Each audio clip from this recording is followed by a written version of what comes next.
Welcome back to My Knowledge Forge. Today we're playing a game called Paste or Pass. 7 real things people actually send to ChatGPT, and you're going to guess which ones are a security risk. Here's the game. I'm going to show you 7 real things people paste into ChatGPT. Before I tell you if it's safe, you decide. Paste or pass. Keep your own score. At the end, I'll tell you what it means. Let's go. Round 1. For round 1, your cousin asked ChatGPT to help write a holiday card list. She pasted in 20 full names and home addresses to get the formatting right. Paste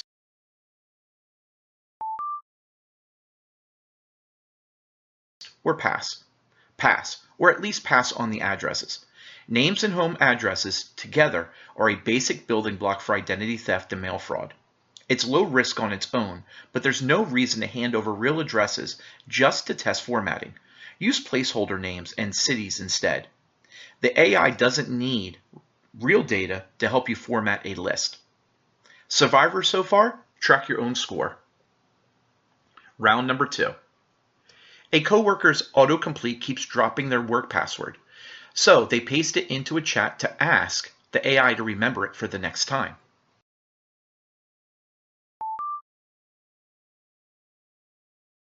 Paste or pass? Hard pass. AI chat tools are not password managers.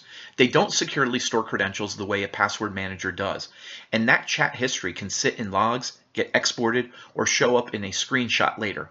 If you need something to remember a password, use an actual password manager, never a chat window. Round number 3. Someone wants to check if a driver's license looks legitimate, so they snap a photo of the actual ID, full name, photo, ID number, and upload it to ask, does this look real? Paste or pass?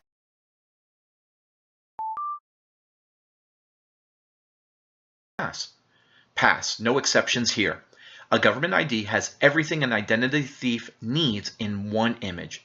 Even with a reputable tool, there's no reason to risk it. Describe what you're seeing in text instead, or use a purpose-built ID verification tool if you actually need one. Round number 4.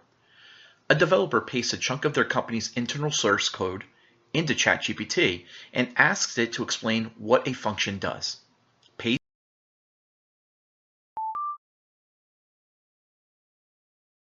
or pass? This one's more paste than pass, with a catch. Explaining what code does is a low-risk use case, and most reputable AI tools now offer business or enterprise tiers with real data controls. The actual risk is company policy and licensing, not the AI itself. Check what your employer allows before pasting anything proprietary, and when in doubt, strip out anything that identifies the company or product. Round number 5. Someone pastes a signed contract into ChatGPT to get a plain English summary. The client's full name and the dollar amount are still in the text.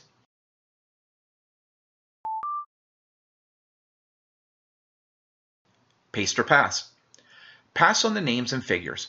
A signed contract usually carries confidentiality obligations, and leaving in the client's identity turns a simple summary request into a real disclosure risk. Redact the names and specific numbers first. The AI can still summarize the structure and terms without them. Round 6. Someone pastes their own medical test results into ChatGPT and asks it to explain what the numbers mean in plain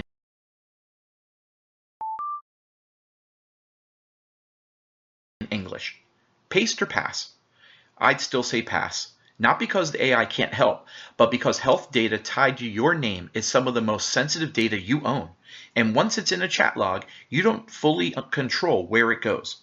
If you want an explanation, strip your name and any identifying details first, and treat the answer as a starting point for a conversation with an actual doctor, not a diagnosis.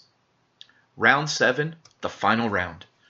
Someone takes a screenshot of a company's Slack thread, a client's name, their budget, and some internal concerns about the account, and pastes it into ChatGPT asking for a meeting summary.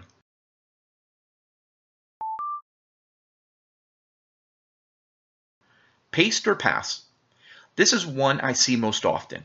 It's the riskiest on the list. It's not just your data, it's your client's data, a colleague's words, and internal business concerns all in one screenshot. That's the kind of thing confidentiality agreements exist for.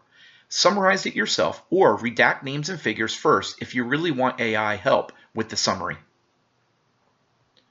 One honest note before we wrap up. I don't want this to sound like every AI tool is out to get your data. Most reputable providers have gotten a lot better here. Business and enterprise tiers, data retention settings, opt-outs from training. Policies also vary by provider and change over time, so it's worth checking your own settings rather than assuming the worst. The habit that actually matters is pausing for 2 seconds before you paste something with a real name attached to it. Score reveal. Add up your score out of 7. How many did you get right? If you got 0 to 2, might be time to rethink a few habits. 3 to 5, pretty solid instincts. 6 or 7, you'd survive a week in my job. Drop your score in the comments. I want to see how everyone does. If you want the honest, tested version of how to actually use these tools without getting burned, that's this whole channel. Subscribe. And I'll keep breaking these down.